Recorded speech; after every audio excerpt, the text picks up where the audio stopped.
One of the things, in looking back that I think I inherited from my father as well is this sort of um, interest or understanding of the importance of asking questions and specifically questions of the right people. And I saw this a lot on job sites. So I remember with the old post office building, there was this massive glass topped atrium.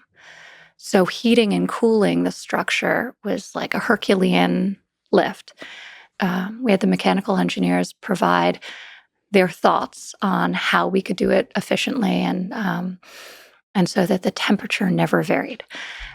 And it was enormously expensive as an undertaking. And I remember one of his first times on the site because he had really empowered me with this project, and he trusted me to execute and to also rope him in when I needed it. But one of the first time he visits, we're walking the hallway and we're talking about how expensive this cooling system would be and heating system would be, and he starts stopping and he's asking duct workers as we walk what they think of the system that the mechanical engineers designed. First few, fine, not great answers.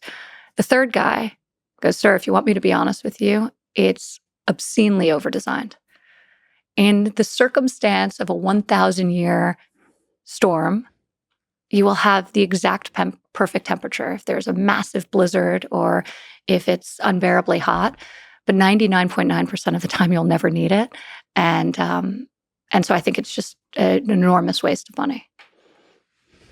And so he kept asking that guy questions, and we ended up overhauling the design pretty well into the process of the whole system, saving a lot of money, creating a great system that's super functional.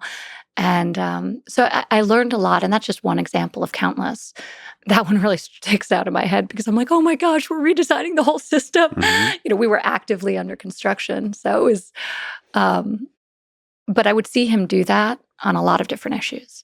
He would ask people on the work level what their thoughts were, ideas, concepts, designs.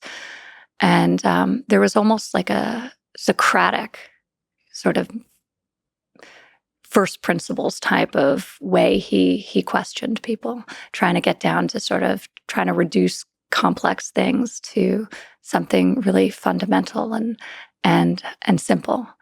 So I try to do that myself to the best I can. And I think it's something I very much learned from him. Yeah, I've seen great engineers, great leaders do just that. You see Elon do that a lot, which is basically ask questions to push simplification. So Yeah. can we do this simpler? And like, why? The basic question is like, why are we doing it this way? Can this be done simpler? Yeah. And not taking as an answer that this is how we've always done it. Sort of not allowing yourself like, it doesn't matter that's how it was done it. What is the right way to do it? And usually the simpler it is, the more correct the way. Yeah. Has to do with costs, has to do with simplicity of production, manufacture, but usually simple is best. And it's oftentimes not the architects and the engineers. It's, in Elon's case, probably the line worker who sees things more clearly. So I think making sure it's not just that you're asking good questions, you're asking the right people those same good questions. That's why a lot of the Elon companies are really flat in terms of organizational design, where anybody on the factory floor can talk directly to Elon. There's not this managerial class, this hierarchy where it has to travel up and down the hierarchy, which large companies often construct this hierarchy of managers where no one manager, if you ask them the question of like, what have you done this week? The answer is like, it's really hard to come up with. Usually it's going to be a bunch of paperwork. Yeah. So nobody knows what they actually do. So when it's flat, you can actually get as quickly as possible. When problems arise, you can solve those problems as quickly as possible. And also you have a direct, rapid, iterative process where you're making things simpler, making them more efficient, and constantly improving. So, yeah. It's interesting when large, you see this in government. A lot of people get together, a hierarchy is developed, and that somehow Sometimes it's good, but very often it just slows things down. And you see great companies, great companies, Apple, Google, Meta, they have to fight against that bureaucracy that builds, the slowness that large organizations have. And to still be a big organization and act like a startup is the big challenge. It's super difficult to deconstruct that as well once it's in place, right? Right. It's circumventing layers and asking questions, probing questions of people on the ground level, is a huge challenge to the authority of the hierarchy. And there's tremendous amount of resistance to it.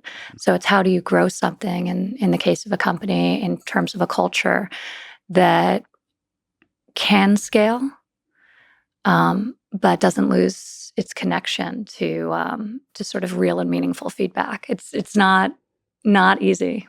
I've had a lot of conversations with Jim Keller, who's this legendary engineer and leader, and he has talked about, like, you often have to kind of be a little bit of an asshole in the room, not in a mean way, but like it's uncomfortable. Yeah. Like a lot of these questions, they're uncomfortable. They break the kind of general politeness and civility that people have in communication. When you get a meeting, like nobody wants to be like, can we do it way different?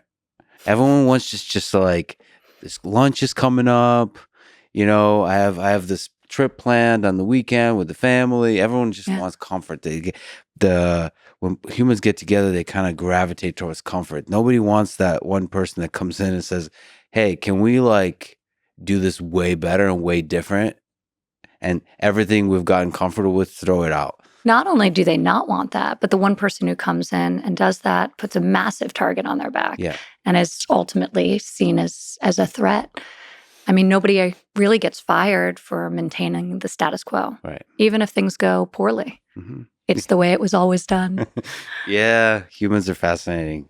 But in order to actually do great big projects, to reach for the stars, you have to have those people. You have to constantly disrupt and have those uncomfortable conversations. And really have that first principles type of orientation, especially in those large bureaucratic contexts.